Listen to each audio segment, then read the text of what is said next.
America's had this philosophy now all these years. Communism is taught all these years. Capital belongs in the hands of the state, not in the hands of the people.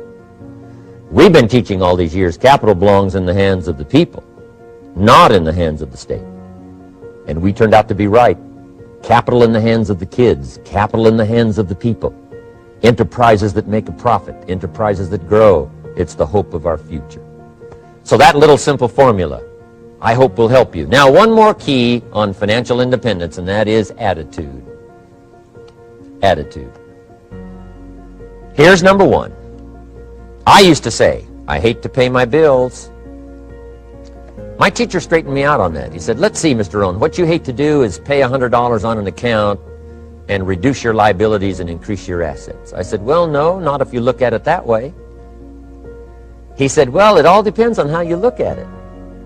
So wouldn't you love to pay your bills, reduce your liabilities, increase your assets? You got to have that kind of attitude. I found out the same attitude about taxes. I used to say, I hate to pay my taxes. And Mr. Shove said, well, that's one way to live. But don't you understand? Taxes is how we care and feed the goose that lays the golden eggs. Wouldn't you want to do your share? Someone says, yes, but the goose eats too much. Probably true. But hey, we all eat too much. We all need to go on a diet. Better a fat goose than no goose. So I finally became a happy taxpayer. Now, I think taxes are too high, so I'm working to get taxes lowered for our economic future. But then whatever they turn out to be, I gladly pay, do my part, because that's what makes the whole system run, each of us doing our part.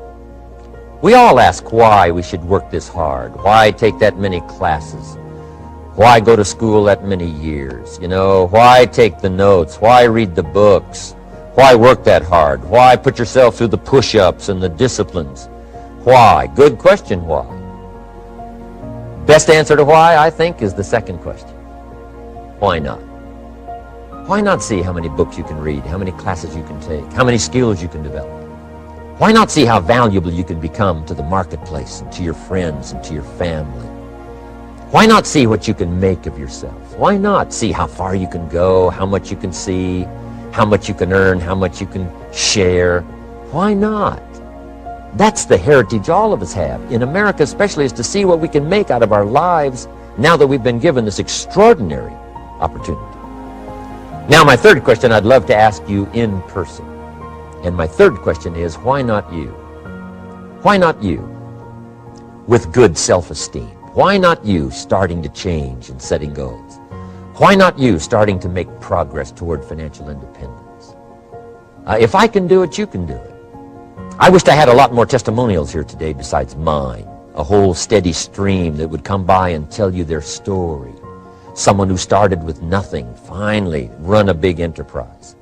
A mother who was on welfare, now she owns her own business. In addition to my story, I wish I had a lot more. And if all of them told their story, guess how they would probably wind up their story? They'd probably say, just like me, why not you? If we can read, you can read. If we can change, you can change. If we can figure it out, you can figure it out. If we can turn it around, you can turn it around. There isn't anything you can't accomplish. That's what those testimonials would say. And so I want to say it to you personally. Why not you? You've got the brains, you've got the stamina, you've got the vitality, you've got the interest, you've got your life ahead of you, you've got the future. You can do it. If anybody can do it, you can do it. If one of us can do it, hey, we all can do it. And now here's my last question. Why not now? This is a good time. As the 20th century starts to wind down, a few more years as we get ready for century 21, what a good time to set your goals, work on yourself, work on your skills. What a good time to get it together. What a good time to start this process. Personal development, growing, changing, developing, having a good plan for your money and for your life and for your future. Why not now?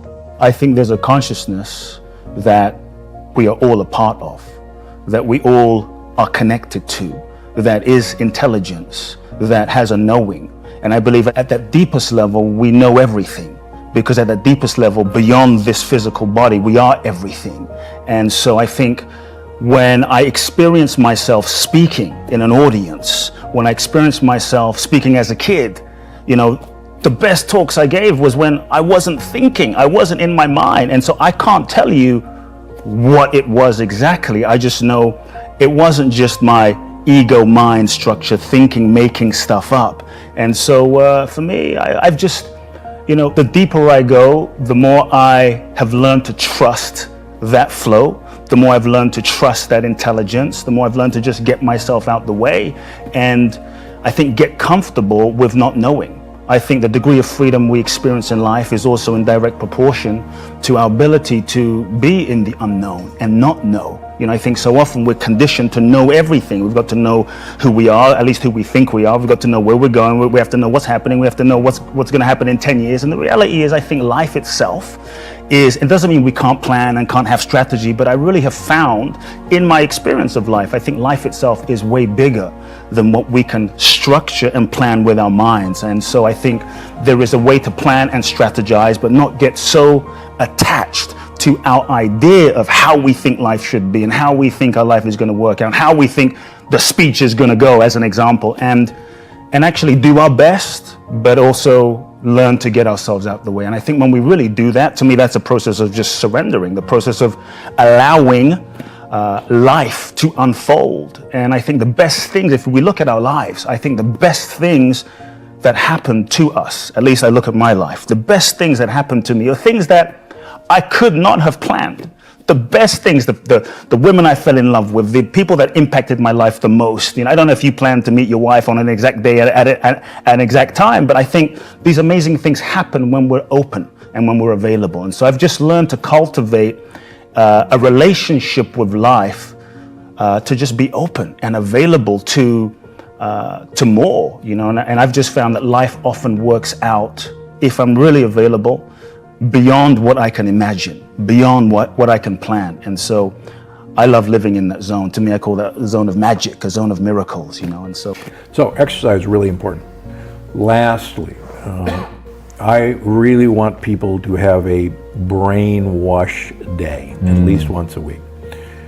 So in the last couple of years, we've learned that there is a lymph system in the brain called the glymphatic system. And no one actually believed it existed, but now it exists. And the brain actually, in deep sleep, which happens very early in the sleep cycle, goes through a literal wash cycle. It shrinks by about 20%. And all of these toxins, like amyloid, like tau, like bad pieces of protein, are actually squeezed out of the brain, like wringing out a sponge. And it happens in deep sleep, and it happens early in the sleep cycle. So we have to have a lot of blood flow to our brain to do that. The brain uses huge amounts of blood flow, but we have to have even more. So the evidence is that you need about a 3 or 4 hour window before the last meal of your day, before you go to sleep.